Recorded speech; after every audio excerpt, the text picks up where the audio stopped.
శర్వాణి రావే రావే రావే శర్వాణి రావే రావే రావే శర్వాణి రావే రావే రావే శర్వాణి రావే రావే రావే శర్వాణి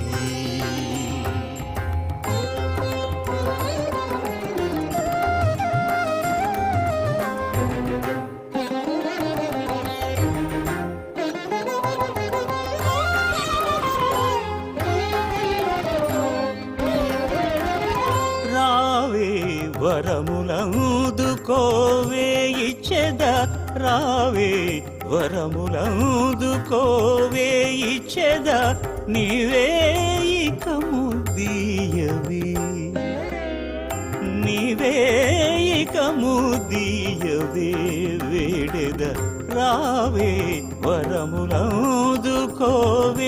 ఇచ్చెద నీవే ఇక ముదీయవే వేడెద రావే రావే రావే శర్వాణి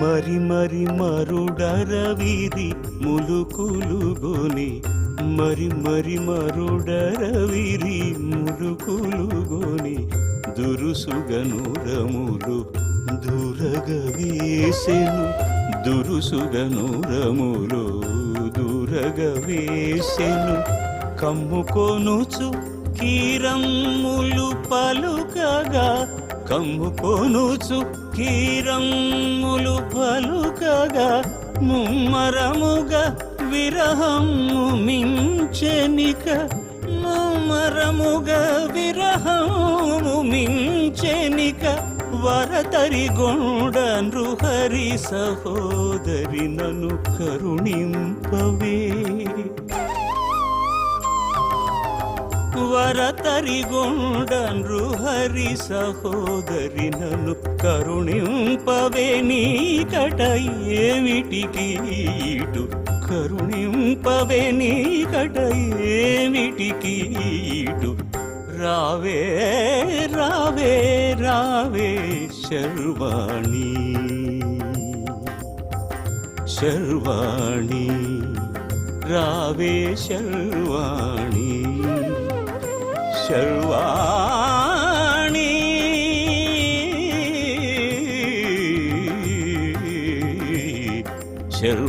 శర్వాణి శర్వాణి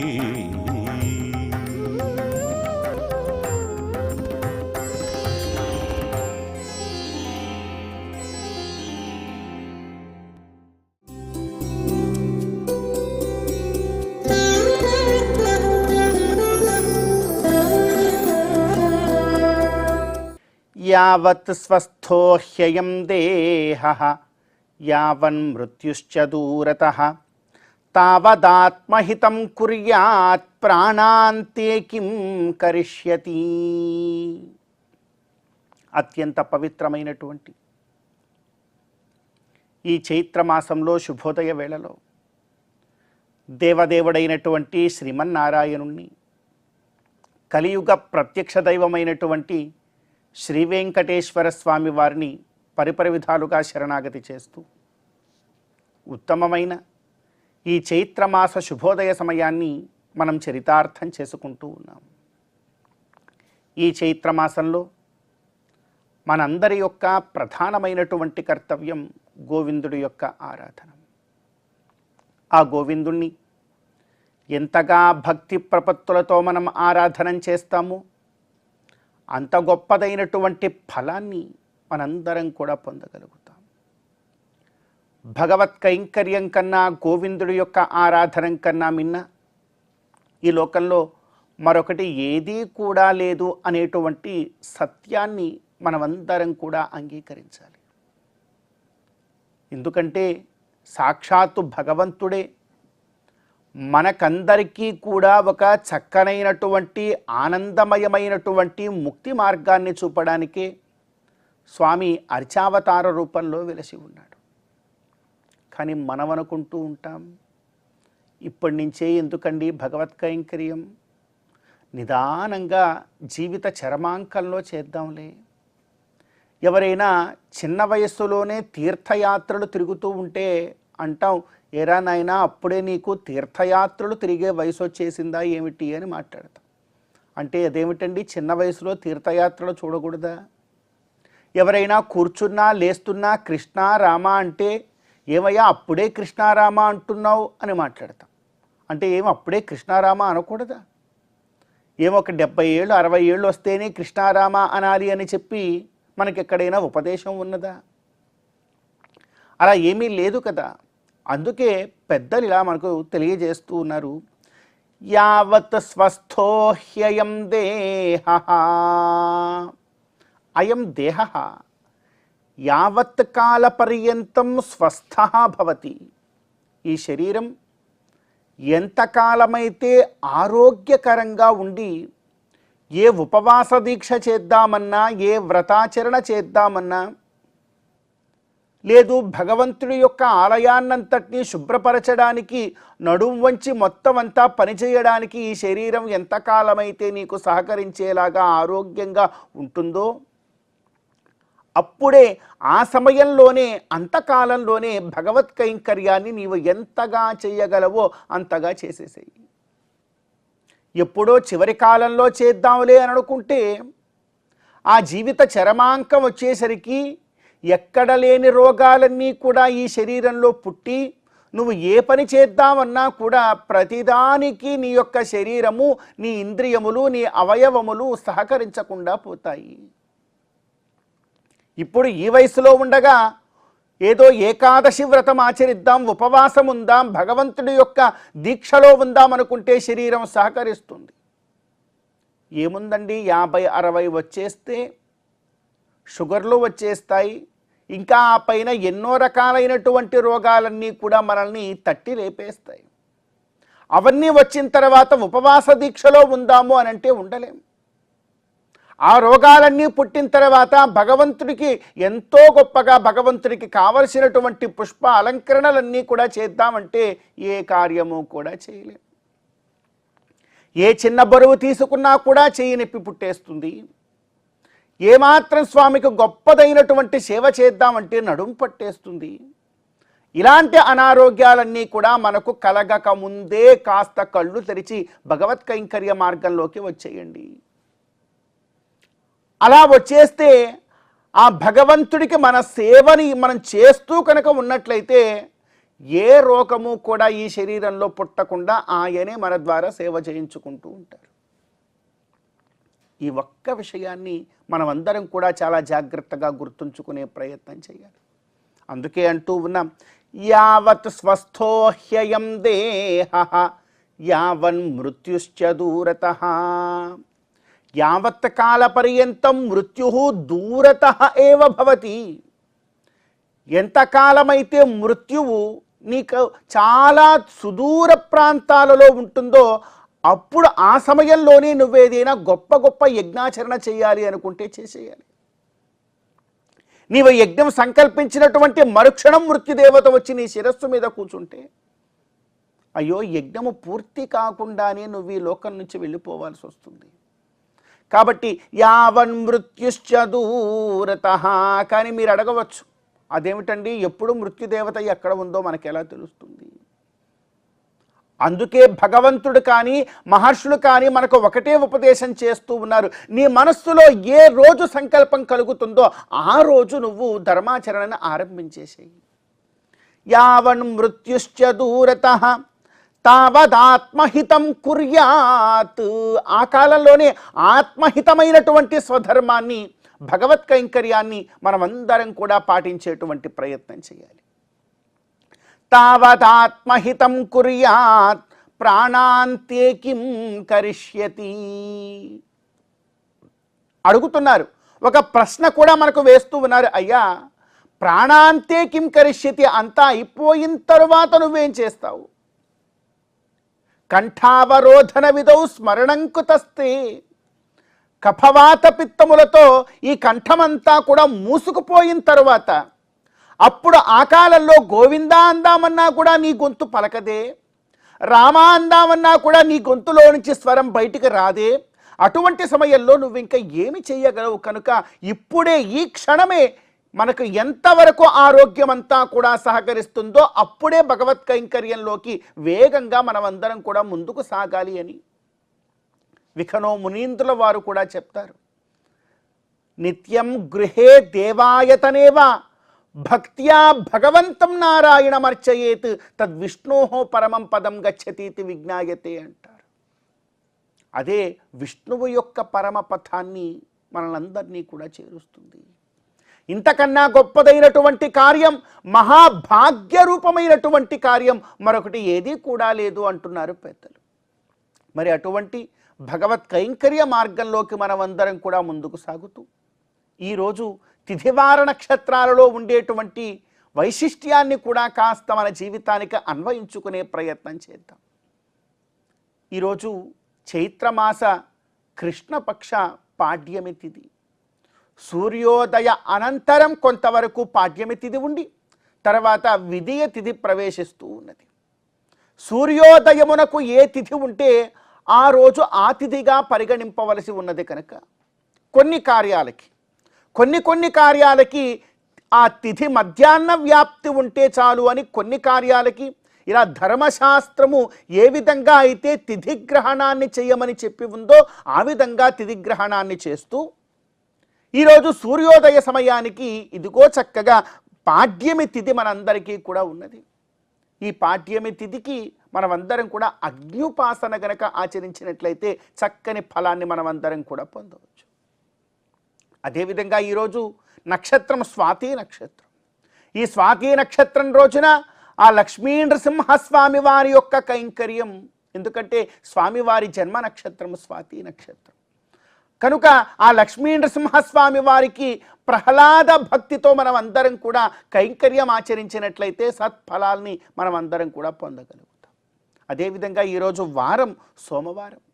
ఈ సోమవారం రోజున ఎంతో గొప్పదైనటువంటి జ్ఞానమును ప్రసాదించేటువంటి వాడు, శివుడాజ్ఞ లేనితే చీమైనా కదలదు అంటారు కదా.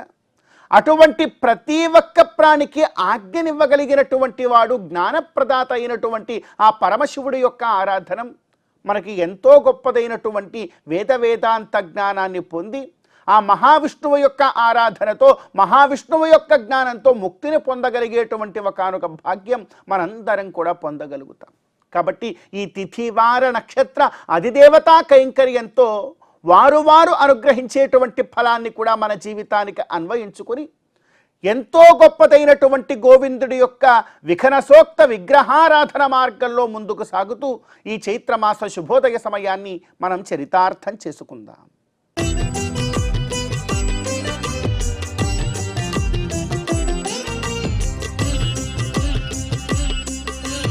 అనసారా అనరాధా గోవింద హరి గోవిందాయని మనరాధా నామగానము భవముని విడనాడి. మనసారా అనరాధా గోవింద హరి గోవిందాయని. గోవింద గోవింద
ప్రపద్యేతంగరిం ప్రాయః శ్రీనివాసానుకంపయ ఇక్షుసారస్రవంతే వయన్మూర్త్యా శర్కరాయితం.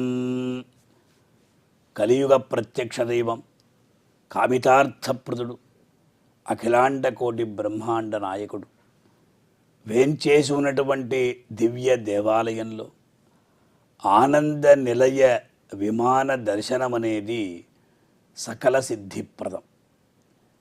ఆనంద నిలయ విమానం గురించి మహర్షులు పురాణాలు ఏం తెలియజేస్తున్నాయి అని ఒక్కసారి మనం పరిశీలిద్దాం. ముఖ్యంగా ఒకానొక కాలంలో మునులకు, మహర్షులకు, దేవతలకు మాత్రమే గోచరిస్తుందట ఈ ఆనంద నిలయ విమానం. అంచేత ఈ వెంకటాచల మహాత్మ్యంలో, వామన పురాణంలో ఎవరెవరు ఏ ప్రకారంగా ఆ విమానాన్ని దర్శించుకున్నారు. ఎందుకంటే విమాన దర్శనం అనేది సకల పుణ్యప్రదం, సకల పాపహరం కూడా. మనం లోపల ఉన్నటువంటి స్వామిని ఎంతసేపు దర్శించుకోగలుగుతాం మనకు తెలియదు. భగవంతుడు ఎంతసేపు అనుగ్రహిస్తాడు అన్నీ కూడా అతని యొక్క సంకల్పములే. కానీ విమాన దర్శనాన్ని చాలాసేపు మనం చూడవచ్చు, అంటే ఆ దర్శన భాగ్యాన్ని మనం పొందవచ్చు. పెద్దలందరూ కూడా ఒక కాలంలో ఒకవేళ వెంకటేశ్వర స్వామివారి యొక్క దర్శనం కలగపోయినా కూడా అలా ప్రదక్షిణం చేసి, ప్రణామములు చేసి, మహద్వారం దగ్గర సాష్టాంగ ప్రణామములు అర్పించి ఒక ప్రదక్షిణం చేసి అచ్చటి నుండి ఆనంద నిలయ విమానాన్ని దర్శించుకుంటూ భగవద్ దర్శనం అయినట్టు భావిస్తారట. అంటే వాళ్ళ యొక్క మనోరథం దీని ద్వారా సిద్ధిస్తుంది అన్నారు.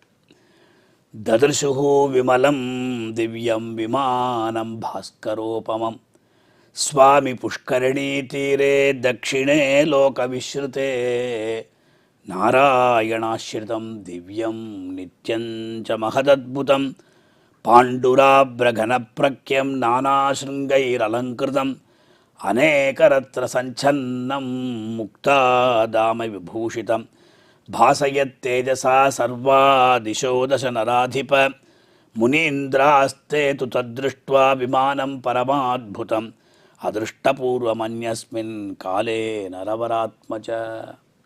ఆ మునులంతా కూడా మనం చేసుకున్నటువంటి ఒక పుణ్య విశేషం, మన జన్మ ధన్యమైనది, అంచేత ఇటువంటి విమాన దర్శనం మనకు కలిగినది అని వాళ్ళందరూ కూడా ఆశ్చర్యంతో, ఆనందంతో విమాన దర్శనం చేసుకుంటారట.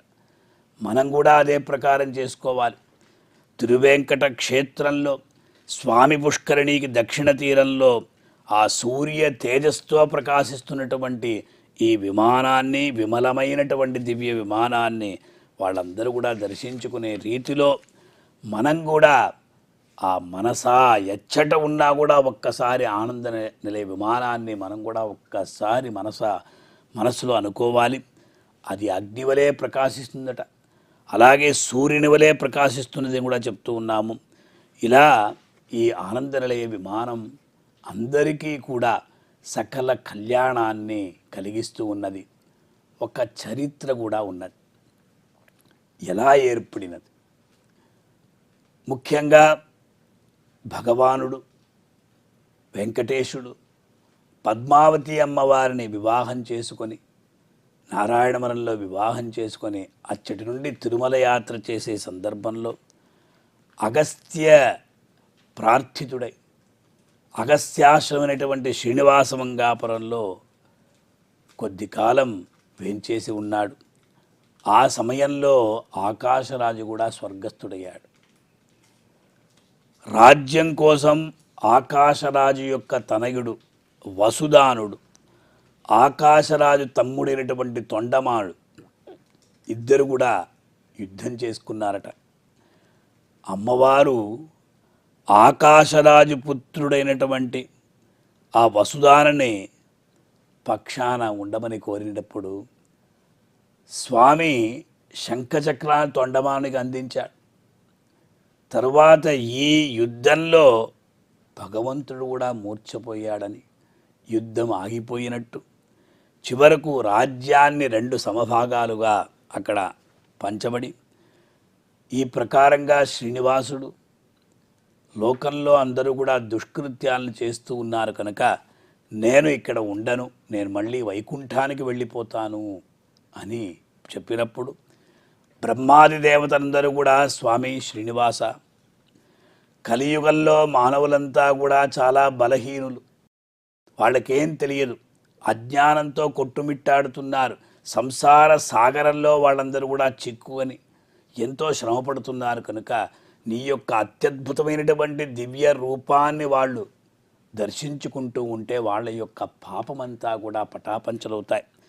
అంచేత కలవు వెంకటనాయక అన్న రీతిగా కలియుగంలో నీవు ఇక్కడే వేంచేసి ఉండి అందరినీ అనుగ్రహించాలి, ఇక మీదట ఎవరితో కూడా ప్రత్యక్షంగా మాట్లాడవలసిన పని లేదు అని చెప్పినప్పుడు భగవంతుడు కూడా ఒప్పుకొని నీవు పరమభక్తుడవి, అందువల్ల గత జన్మల్లో కూడా నీవు నాకు ఎంతో సేవ చేశావు కనుక ఒక చక్కటి ఆలయాన్ని నిర్మించమని అడిగిన రీతిగా ఆ సమయంలో తొండమానుడు అన్నింటిని నిర్మించినట్టు తత ఆనంద నిలయే తొండమాన్ నృపనిర్మితే విమానాగ్రే శ్రీనివాసో రరాజ భగవాన్ హరి అన్న రీతిగా అటువంటి ఆ స్వామి విశేషంగా అందరికీ కూడా కనిపించే రీతిలో అందరూ కూడా దర్శించుకునే రీతిలో భగవంతుడు అక్కడ వేంచేసి ఉన్నాడు. అటువంటి ఆనంద నిలయ విమానంలో విమాన వెంకటేశ్వర స్వామిని మనం దర్శించుకుంటూ ఉన్నప్పుడు ఈ వృత్తాంతాన్నంతటి కూడా మనం స్మరించుకోవాలి. అందువల్ల విమాన వెంకటేశ్వరుడు సుముహూర్తంలో వైఖానస ఆగమోక్తంగా మంగళ వాయిద్యాలు మృగుతుండగా వేద పారాయణ ధ్వని అక్కడ వినిపిస్తూ ఉండగా ఆ ఆనంద నిలయంలో ప్రవేశించాడు భగవంతుడు. అందువల్ల అటువంటి విమాన వెంకటేశ్వర స్వామి దర్శించుకుంటూ ఈ ఆనంద నిలయం ఎలా పేరు వచ్చిందని చూస్తున్నప్పుడు ఆనంద జనకత్వాత్తం ఆనంద నిలయం విదుహు వరపద్మాసనే సుస్థాం విధాయ కమలాలయం అన్న రీతిగా ఆ అందరికీ కూడా ఆనందాన్ని కలిగిస్తున్నది కనుక దీనికి ఆనంద నిలయ విమానం అని చెప్తున్నారు. అది మాత్రం కాదు, బ్రహ్మదేవుడు కలియుగాంతం వరకు నీవు ఇక్కడే వేంచేసి భక్తులను అనుగ్రహించాలి స్వామిని చెప్పి 2 జ్యోతులు కలియుగాంతం వరకు అఖండంగా వెలుగుతూ ఉండాలి. ఈనాటికి కూడా తిరుమల క్షేత్రంలో ఆ గర్భాలయంలో ఆ దీప జ్యోతులు నిరంతరం వెలుగుతూనే ఉంటుంది, ఎప్పుడు కూడా అది ఆరిపోవు.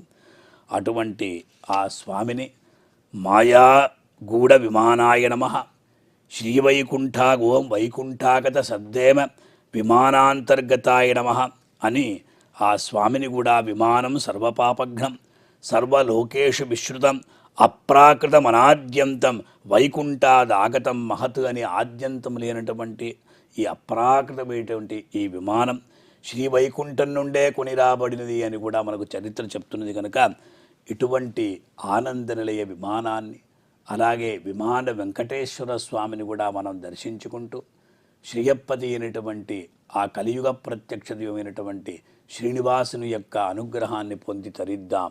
ఓం నమో వెంకటేశాయ.